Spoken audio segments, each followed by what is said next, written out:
Hi, this is Susan Colby, Director of Faculty Development in the Center for Academic Excellence and Professor in College of Education. And over the course of these videos, there's 4 of them, Dr. Tina Hogan and I are going to explain assignment design.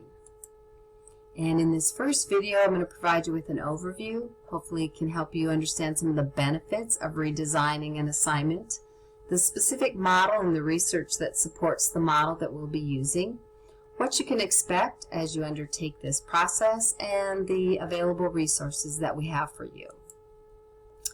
To get started, our assignment design model is based on the Transparency in Learning and Teaching in Higher Education project. It's commonly referred to as TILT, and it's an award-winning initiative that helps faculty implement a transparent teaching framework that promotes student success. Overall, the project aims to advance equitable teaching and learning practices that reduce inequities in higher education, and over a 10-year period, the project has involved over 24,000 students in 40 institutions in 7 countries. As part of the TILT framework, faculty learn how to design transparent assignments and to use transparent methods in their teaching. As instructors make adjustments in their courses, student learning and student success improves. What you see on this slide is the list of simple, transparent methods that promote student learning and success. We're going to focus on the first one, which is designing transparent assignments in these videos. The research on TILT is clear, and using these types of assignments and methods increase student learning and success. And even more so, there's greater benefits for underrepresented and first-generation students. A little later in this video, I'll show you where you can find that research. So let's talk about the TILT assignment model. So first of all, the transparent assignment model includes 3 components. You have purpose, task, and criteria. In the purpose section, an instructor would explain why this assignment is important and how it fits into the course. It would also explain connections to the real world, why someone out in the real world might do some skills similar to this particular assignment. We would also, in the purpose section, talk about the skills that will be practiced and the knowledge that will be gained.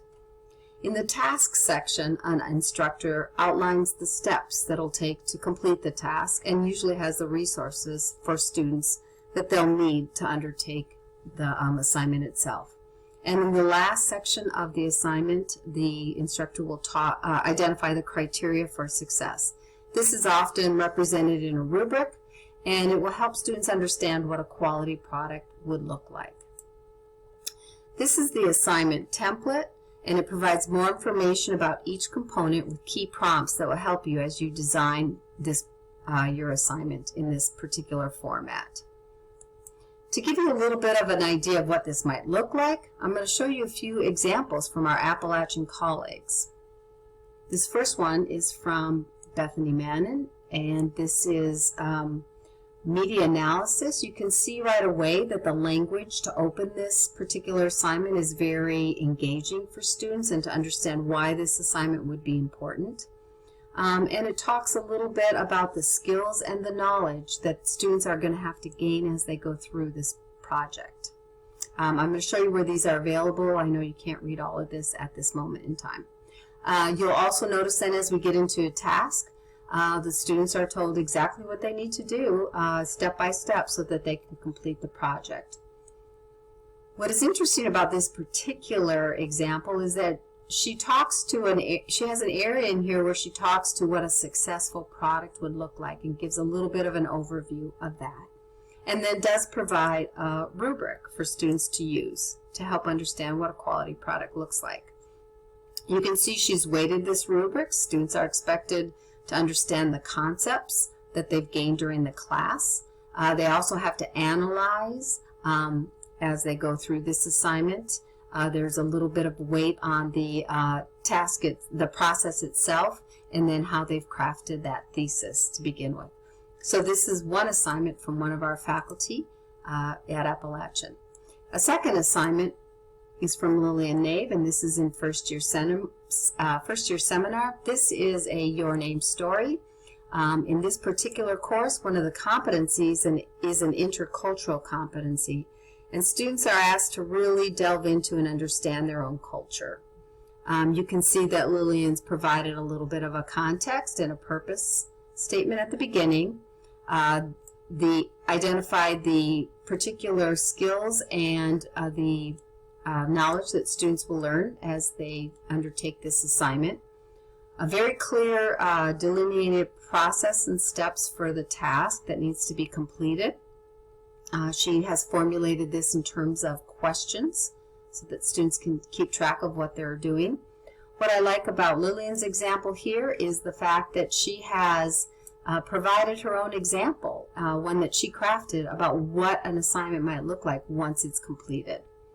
And she's using, in the criteria section, the third component, she's using a single point rubric.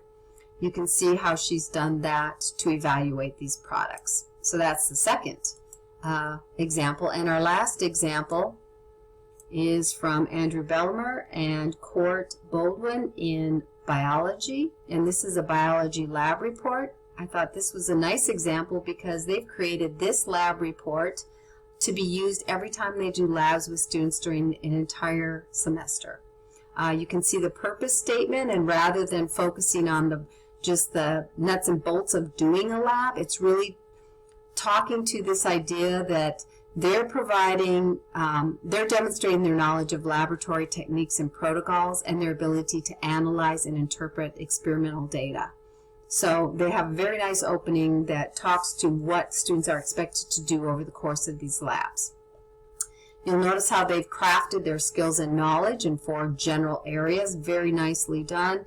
They've got the understanding the language and associated techniques. They move into this idea that students will need to understand the biology experiments themselves, and then they have to analyze and interpret experiments as well as draw scientific conclusions.